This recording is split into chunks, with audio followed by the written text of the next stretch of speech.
Hello, my deliberately demure but also demonically dangerous dubstep damning Dexter dumplings. I'm back here to talk about Dexter Resurrection once again. And fuck it, if I'm here doing it at all, I might as well do it properly. So this time I'm gonna go through all the details. We're here to do that. We're here to do it right. Okay, so Dexter Resurrection, episode 3, titled Backseat Driver, opens up with the subtitle on a New York City manhole to some funky music and a short little montage of B-roll of what's to come before setting us on to Dexter, who is now, since the last episode, not only decided to be friends with an Uber driver named Blessing Kamara, by the way, as well as his family, and move into property that they own, but now has also become an Uber driver himself too. It's a side hustle, I guess. Shit's expensive in New York, I assume. So Dexter's an Uber driver.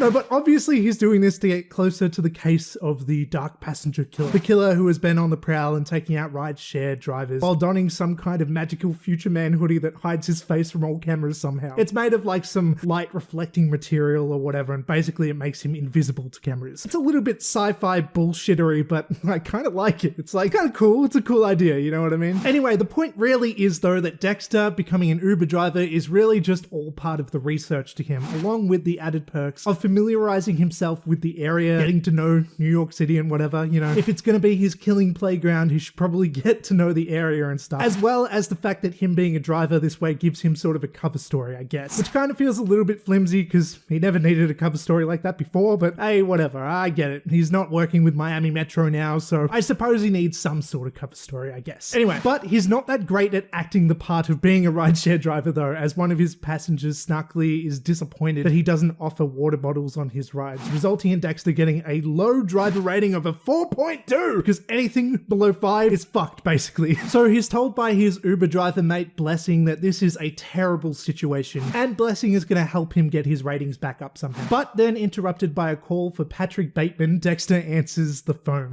This of course being Dexter's fake alias when making contacts that he's been doing since the days of Original Sin. I like that we kind of have these little moments here where, you know, Original Sin isn't just a spin-off. It actually is connected in some small way at least. Like in, I think, episode 1, we saw the kid that played Brian have a bit of a cameo there. So they're not completely disconnected, which is something to appreciate, I suppose. Anyway, the call that he gets is from a vet confirming an order of etafine. I think that's how you pronounce it. The other name for the M99 drug that he always uses to knock out his victims, set to be delivered to a discreet PO box. So don't worry to all the fucking nerds who went crazy at New Blood for changing this tiny detail. Rest assured, he's not using ketamine this time. Thank God, or the entire show would be ruined. The vet then lets on that this Bateman is an old familiar customer of his though, and he's glad to be back on the payroll following the many years between when he used to order from Florida. Which, to be honest, I always thought that Dexter got the drugs, the M99 drug from Miami Metro, like from the evidence room or something. I didn't think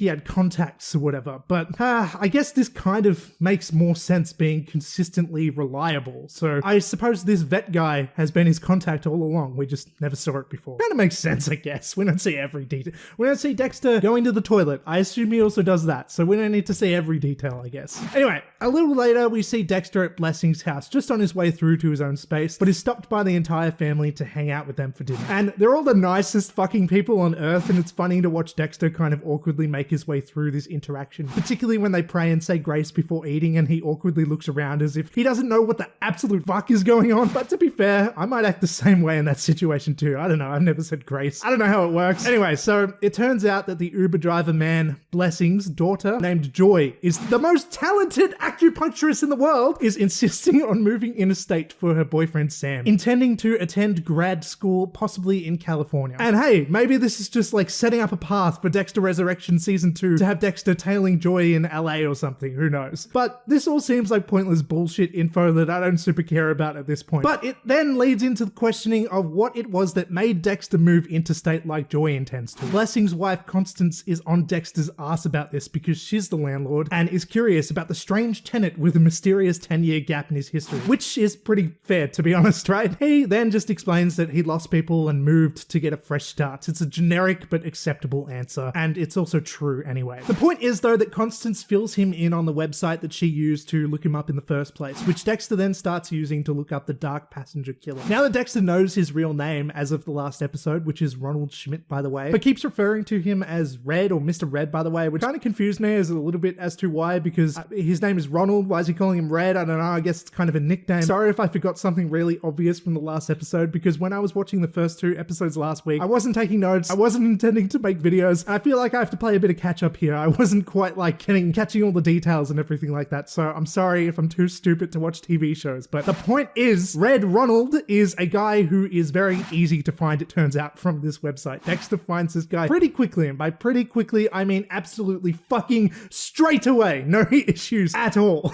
He knows where he lives. He knows what he looks like. He knows everything. He's found him already. So then cut to Dexter seeing Ronald leave his home next morning before Dexter then breaks into his apartment. But instead of getting right to business here in this guy's apartment, it's here where Dexter decides it's a perfect moment to have an imaginary ghost conversation with Harry. This time about aging and how Dexter is a bit rusty when it comes to his usual slimming, especially after this 10-week coma, which has really slowed him down, set him back a bit.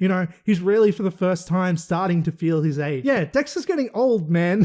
It's a little bit sad to say, especially as Harry poignantly points out that he himself never really got to live to be very old to begin with, given that he died so early on, which is like this interesting little sad comparison between the two men. He's now really becoming what his father's final age was, which is sort of like this sad, depressing thing that I imagine it would be to experience. The only thing kind of fucking up this genuine moment between the two, though, is that the actor James Remar is clearly a lot older than he was during the original Dexter back in the day, which is a little bit funny given the context of their conversation about getting older, but what are you going to do? The actors are going to age, people age, and this is a nitpick, so I don't want to complain too much about it. Plus, I don't want to be an asshole and be like, oh, look how ugly and old this guy looks.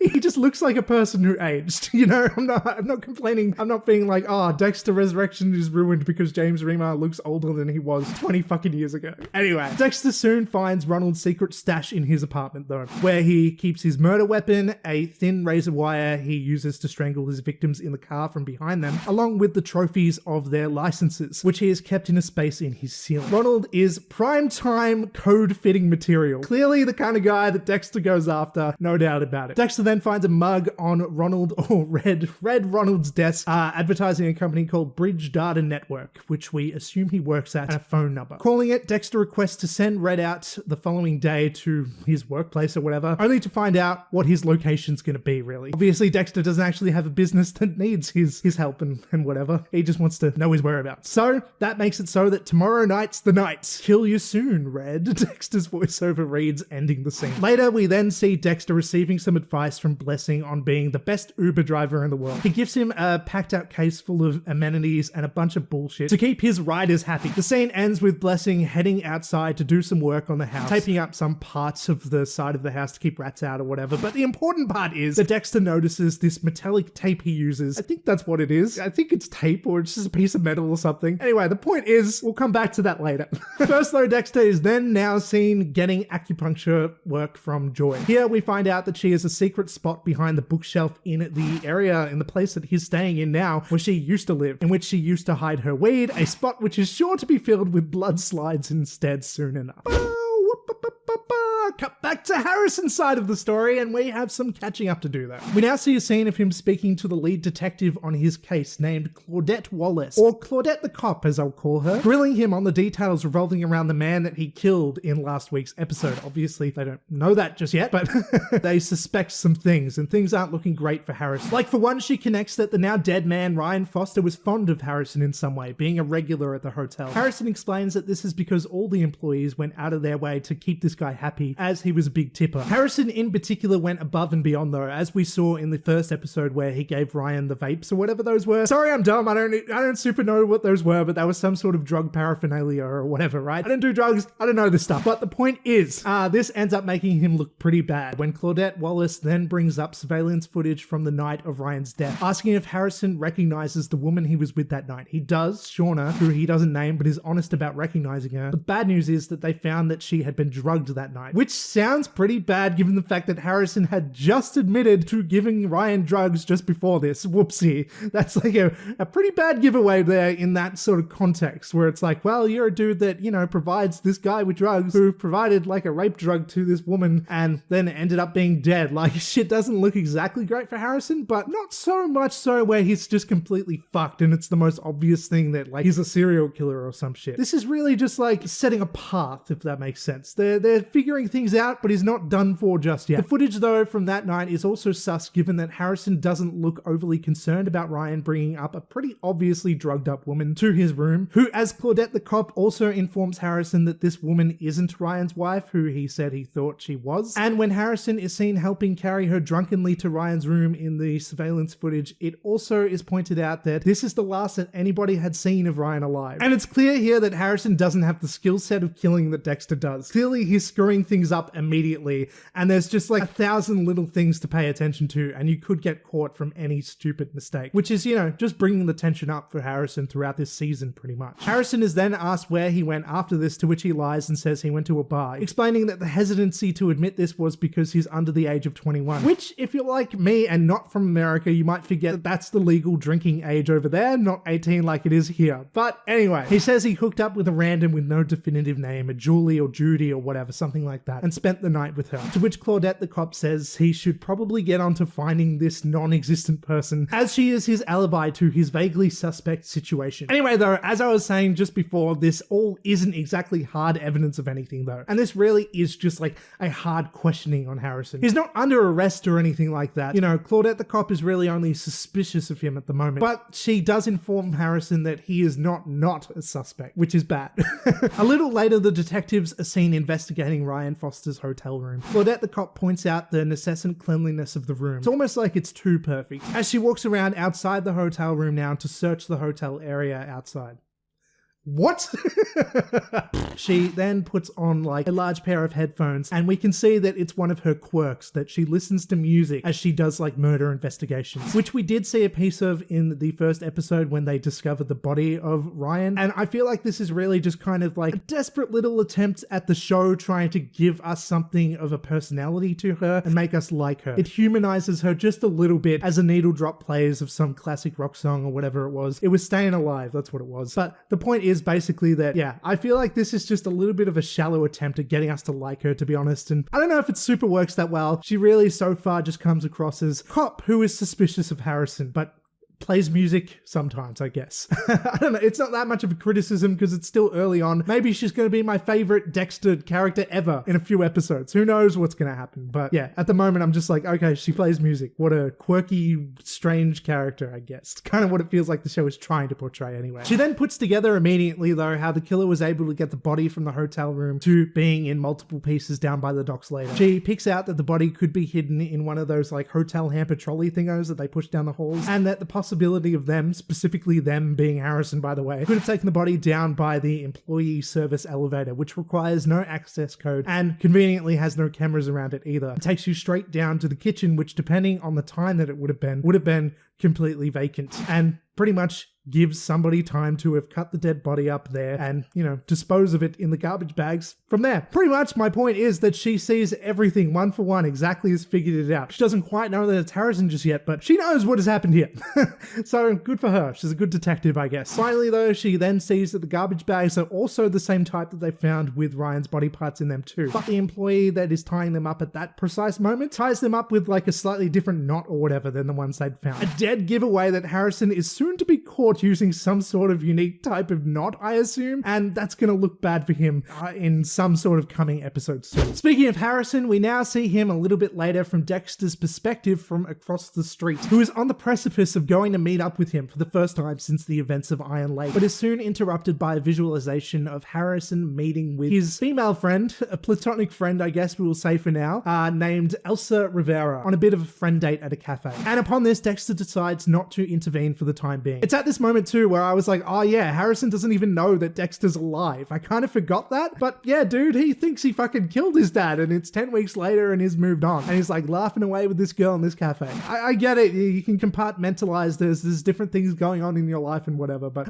I did kind of find that a little bit funny that he's just laughing, having a grand old time with this girl. And it's like, oh yeah, 10 weeks ago I killed my dad. At least he thinks so. Anyway, but I kind of forgot about that until this moment. And that's obviously going to make for like quite a messy situation later on in this season when he's sure to find out, I assume, in this season, like Dexter's going to approach him at some point. And I don't know. Shit's gonna go down between them. It's not gonna be pretty, I would say. But it's here where we see Harrison and Elsa, who then decide to go back to her place to hang out and watch TV. Netflix and chill? Nah, they're literally just watching TV. Anyway, Elsa, who, if we remember from the last episode, also has a kid named Dante, who we find out just now in this scene was the result of a one-night stand. Clearly, we can see the build-up here between them, with the companionship and chemistry between them. I also question a little bit just how old she and he are, what their age difference is, because he's under 21, and I presumably thought he was like, what, 17 or something? Because if, you know, New Blood was only 10 weeks ago, he was in high school. So I thought he was like 17 or something, and she's like a single mother living in New York City by herself with her kid. So I assume she's at least a few years older. I guess she could have had the kid young, and Dante's not like a baby, but I don't know, man. It's kind of confusing, but who cares? She's probably like 20 and Harrison's probably like 18, right? So I'm like making a big deal of this where I shouldn't be. It's really not that important. It was just something that was on my mind, where it's like Harrison was in high school 10 weeks ago, and now he's going to be a stepdad. It feels weird, but anyway. Cut to the next day though, at work at the hotel, Harrison is approached by the two detectives once again in Claudette the cop and the man partner whose name I didn't know, but I looked it up, and it's Melvin Olivia. They are here to follow up on his alibi, whom he never gave the name of, by the way. They also question why Harrison is not seen on the security camera footage of the hotel leaving the premises at all that night, along with all of her spot-on impressions about the garbage bags and the method of moving the body and this and that. She's putting everything together. She points out that porcelain dust was found in the head wound of Ryan's body from the toilet lid that he bashed him with, so on and so on. Shit's bad for Harrison. She's connecting all the dots. She knows what's going on, and she pretty much knows it's Harrison as well, which is, you know, obviously very bad for him. She's putting two and two together. He's freaking out, basically, and the accusations are clearly getting him, like, stressed out. He is clearly distraught and overwhelmed by this. But his excuse now just becomes basically that he is homeless, and he tells the detectives how he doesn't actually have a fixed home, and he's been staying in vacant rooms wherever he could in this hotel with the help of his friend, who he doesn't want to give the name of straight away, but Claudette the cop ensures him that the mystery person will be safe and not get in trouble from this, who turns out to be Elsa, which we already know. Anyway, but the point is that they confront Elsa now, who verifies all this, but also insists that Harrison is a good person and can't be the person that they're looking for. And back at the hotel, Elsa approaches Harrison, telling him what had happened, that they'd been all on her ass about this. She's not exactly happy, given that it's sort of a risk to her job, so she's not exactly psyched about that side of things, but again, ensures him that she covered his ass when it comes to a character reference, and, you know, says he's a good bloke and whatnot. But basically the point is that the cops are very heavily eyeing Harrison, and, you know, he's not going to get caught, obviously, I would assume. Like, so, like they don't have any, like, hard evidence on him and all this stuff. But this episode was really all about, like, just how obvious it can be, I suppose. All the steps that you should probably take to, you know, be extra careful and stuff. The stuff that Dexter, after all these years and everything, and, you know, being the blood spatter analysis and stuff, he's like an expert on. But Harrison's just like this fucking kid who doesn't know what he's doing, up in over his head and whatever. And Dexter, I assume, throughout this season is going to be at his aid soon enough. Anyway, cut to Angel Batista now, drinking away some kind of hard liquor. He gets called by that mustache cop back in Iron Lake, who's apparently named Teddy, by the way, who's got some info on Dexter Morgan's vehicle, which has been located in New York City due to a speeding ticket. My only question with this is, didn't Dexter steal a car when he drove to the city? He stole a car with like bumper stickers all over it that had like aliens on it or something like that. I don't know. He stole a car. He didn't take his own car. Am I dumb? I didn't understand this part at all. Like, I don't understand what car they're talking about. What car are they following? I don't know. I just realized it was Harrison. Harrison took his car. Sorry, I'm dumb. The point is, though, that Batista is on the case and is going to head to New York City now too. Anyway, a little bit after this, Batista is then shown meeting up with Quinn and Masuka at a Miami bar, and shit's so nostalgic with the Spanish style music playing in the background, and he reminisces on the old bowling club with Dexter from way back in the day. Batista informs Quinn and Masuka that he's retiring and getting out of there, but doesn't get into all the details about what his true intentions, possibly hunting Dexter down, are. Masuka makes some sly remarks about him making an OnlyFans account, because of course he does, and he does his little laugh, and Batista tells him that he loves them, and they all embrace and hug together in the bar, and it's cute and nice and stuff. And I assume we're never going to see Quinn and Masuka again, at least not until maybe the end of the season or something like that, because they don't really have stakes in this story. They're not the ones that are going to be going after Dexter. That's really Batista's job. We know that.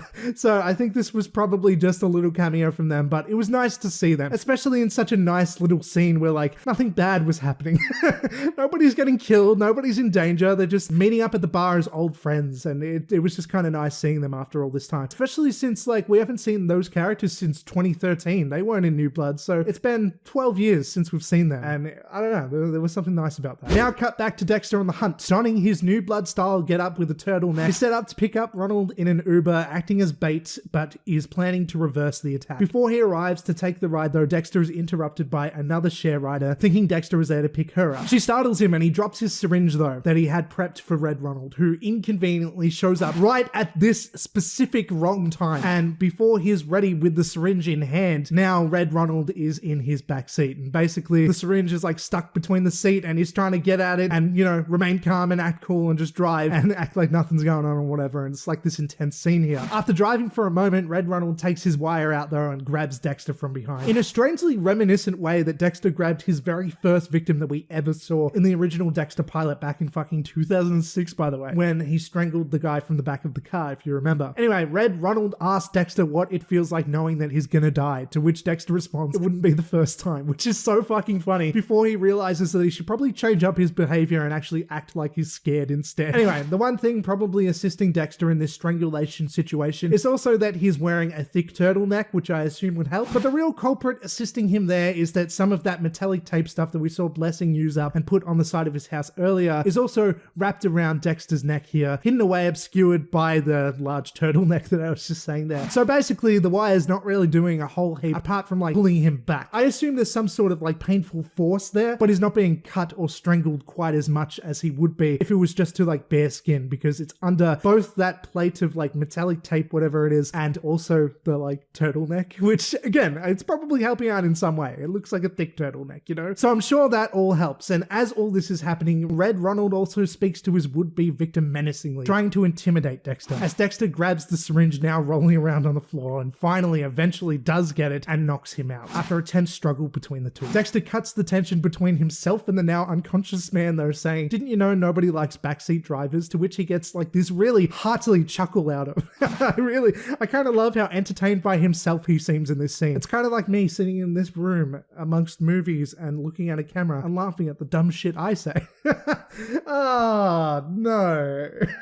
Anyway, now we cut to the kill room, which Dexter has set up in Red Ronald's apartment that he'd broken into earlier. Plastic set up around the room, and for the first time in Resurrection, we get that classic Dexter kill scene. You know, it's got it all. Dexter mocks him a little. He's like, what is this? Who are you? That's usually how it goes. He even then shows him the trophies of the licenses to make him look at what he's done. It's all there, all the classic Dexter kill tropes. We even find out Red Ronald's motivation, which is that he was getting revenge on share ride drivers because they ruined his dad's taxi business, which as murder motivations go is pretty fucking lame, I gotta say, but who cares? This is just the introductory bad guy to this season. It doesn't have to be super deep or anything, but I just found it kind of funny. It's like, you want revenge because your dad's taxi business failed. And like, I get it. That's not like any laughing matter. It's a bad thing. That's a bad situation to be in, but like to kill the share riders who didn't personally have anything to do with it, it just feels a little flimsy. But hey, you do you. You're a killing psychopath, so I guess you don't need that much of a good excuse, right? If you're a crazy person who wants to kill, you're gonna find some reason to kill. You know what I mean? Anyway, what's more though is that before being killed though, Red Ronald questions if Dexter was the guy who broke into his apartment earlier, which at first we think, well, shit, yeah, but how do you know? But to elaborate further, he questions if Dexter was the guy who left an invitation along with a sum of cash. Given that we already know from the trailer that the general idea of this season is that Peter Dinklage is here to recruit a super team of serial killers, it's clear that this is what he's referring to, and I kind of wish that I didn't know about this at all, but I don't know. That being said, again, I still have a bad feeling about that side of this story here, where I think it's gonna be really campy and silly in a bit of an extreme way that I'm not looking forward to. They could pull it off, I don't know just yet, but the point is, it's not exactly a surprise here in this episode when this stuff starts mysteriously getting sort of mentioned, you know what I mean? Anyway, so the aforementioned guy, I assume, who broke into the apartment was Uma Thurman, who's going around sending invitations to various serial killers around the city, basically on behalf of Peter Dinklage. I assume that's what's going on. I mean, we can infer that from the details we've been given so far. Anyway though, ignoring that for a second, Dexter then kills the dark passenger killer, and we get some Dexter theme music playing, filling I and other viewers with joy. My heart sung for a second just there, which is a much needed little brief moment of happiness. Thank you, Dexter music. I appreciate you. Anyway, Dexter then goes on to find the invitation in Ronald's backpack, which reads, "Dear friend, you are cordially invited to a dinner party for like-minded individuals who share similar passions. An opportunity for conversation and camaraderie and to share your craft with colleagues. Accept this money as a good faith offering. There's more if you're willing to sell your trophies. Yours is a lonely path. Let's walk it together." Dexter now, though, with this fresh body, notices that he and the recently deceased do look eerily similar, so decides to impersonate the dark passenger killer amongst his invitees. Or at least that's where things are obviously headed into the next episode. But first, he must discard of the body. Just like in New Blood, Dexter finds an old abandoned building with a furnace once again to burn the evidence away. It's very convenient. I don't know quite how realistic that is. Just in the middle of like New York City, there's just a place where you can get rid of bodies like that. No questions asked. I don't know, but what else are you gonna do, I suppose? Like, you know, like he has to get rid of the bodies somehow, and they have to write that into the narrative in some believable enough way. I kind of would prefer if he took a boat to the New York waters, just like he did in Miami, mostly for nostalgic sake. But, you know, then there would have to be a cover story as to him getting a boat and all this stuff. I don't think he has much money at the moment and all this stuff, so it's understandable that there are drawbacks as to how he would make that happen. So conveniently, he's just found this abandoned building, and that's that. So he discards the body. But lastly, he then rereads that little part of the invitation again, and it says that he needs the thumbprint of Red Ronald to be accepted to this new group of dinner party invitees. So he quickly grabs the bag with his arms and cuts off a thumb before the episode closes out with the promise of Dexter meeting up with new friends soon. So basically, yeah, the plan is that he's gonna go out looking like this dark passenger killer who, conveniently enough, he kind of already is. He's already thought of himself as the dark passenger killer himself throughout pretty much his entire life, right? He just didn't go by it by like a public name. Instead, he was the Bay Harbor Butcher. But anyway, the point is though that basically the plan is obviously going to be to like infiltrate these killers, probably take them out one by one, I assume. I don't know. We're going to have to see where it goes. And Harrison is going to get more and more down the line of being like closer to getting caught and stuff before Dexter eventually reveals himself to be alive to him and whatever else happens there. So it seems like pretty much that's what's going to happen with the season. This wasn't like the most eventful episode ever, but it was nice to get like a classic Dexter kill and all that kind of stuff. It was nice to get that little scene with Quinn and Masuka. And you know, we just get the little more in-depth moments of like Dexter's now based really properly in New York City, where we've left New Blood behind. He's gone from Iron Lake and stuff. We're in New York City and we're ready to like do Dexter stuff in this season. You know what I mean? We're not wasting any more time here establishing things and setting things up. It's just Dexter. Again, I feel like he got away with everything quite easily, but again, they are building up to some confrontation happening with Batista soon enough. So I'm kind of resting easy, hoping that they pull off something satisfactory when it comes to that. And that's the episode. I guess that's about all that I have to say. So let me know what you think and all that stuff. Please do the things and all that shit. And is that it? Is that all I have to say? I don't know. Lastly, I guess I'll say that I'm planning on doing these videos proper now, because last week I did the lazy one with no clips and you know, I didn't take notes and stuff. And it was okay and whatever for last week. But I don't know. If I'm going to bother doing it at all, I should probably just do it properly, right? Like I should do the whole thing. And enough people commented and stuff saying that they were kind of disappointed if I wasn't going to be doing these full videos like this. And I don't know, enough people actually care about little old me's opinion, apparently. So thank you for that, I guess. I appreciate it. And yeah, I'm looking forward to seeing what else comes from Resurrection here. I'm looking forward to hearing all your thoughts and whatnot in the comments. And that's about all I have to say. So I'm outie. Thank you so much for watching and goodbye.